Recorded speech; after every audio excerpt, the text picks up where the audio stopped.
বুড়িগোয়ালিনীতে রক্তক্ষয়ী সংঘাত, বাড়ির পথ নিয়ে বিরোধে প্রাণ হারালেন বৃদ্ধ, পুলিশের জালে সাবেক জলদস্যুসহ ৯।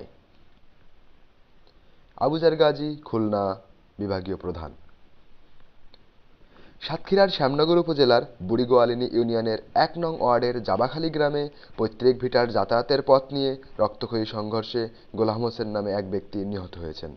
আদালতের মামলার নোটিশ বাড়িতে পৌঁছানোর কয়েক ঘণ্টার ব্যবধানে এই বর্বরোচিত হামলা চালানো হয়।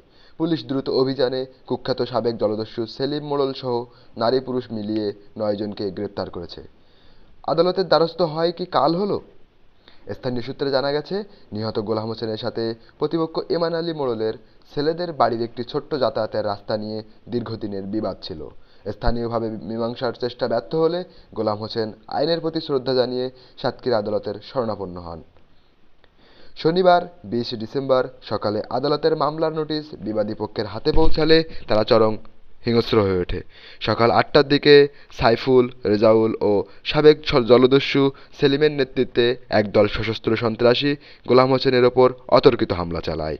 লোহার রড ও ধারালো ছুরির আঘাতে রক্তাক্ত হয়ে মাটিতে লুটিয়ে পড়েন বৃদ্ধ গোলাম হোসেন। পুলিশের চৌকস অভিযান ও গ্রেপ্তার ঘটনার গুরুত্ব বিবেচনা করে কালীগঞ্জ সার্কেলের অতিরিক্ত পুলিশ সুপার রাজীবের নেতৃত্বে শ্যামনগর থানা পুলিশের একটি বিশেষ দল দ্রুত জাবাখালী গ্রাম ঘিরে ফেলে। পুলিশের এই সাঁড়াশি অভিযানে অভিযুক্তরা পালানোর সুযোগ পায়নি।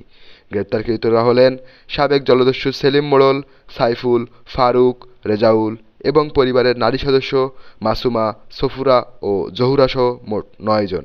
পুলিশ এ সময় হত্যাকাণ্ডে ব্যবহৃত রক্তমাখা দেশীয় অস্ত্র আলামত হিসেবে জব্দ করে। এলাকায় চরম উত্তেজনা। হত্যাকাণ্ডের সংবাদে এলাকায় শোক ও ক্ষোভের সৃষ্টি হয়েছে।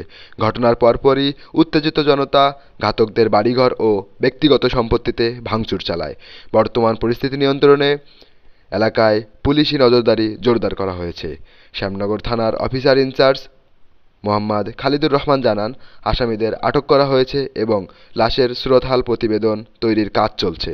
দ্রুতই মামলার পরবর্তী আইনি প্রক্রিয়া শুরু হবে। পরের তথ্য আসছে আমাদের দ্বিতীয় পর্বে। কেন এই বিরোধ দীর্ঘস্থায়ী হলো? ঘটনার সময় স্থানীয়দের ভূমিকা কী ছিল? তদন্তের পরবর্তী আপডেট পেতে আমাদের সাথেই থাকুন। দৈনিক সাতক্ষীরা দিগন্ত। আবুজার গাজী, খুলনা বিভাগীয় প্রধান।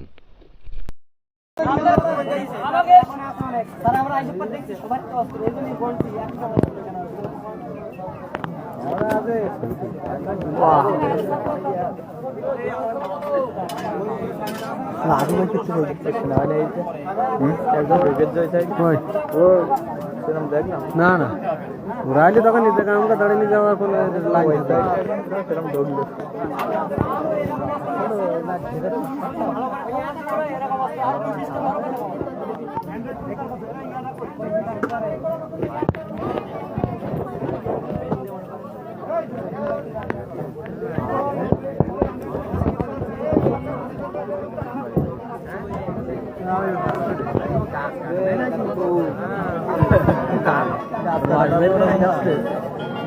মানুষ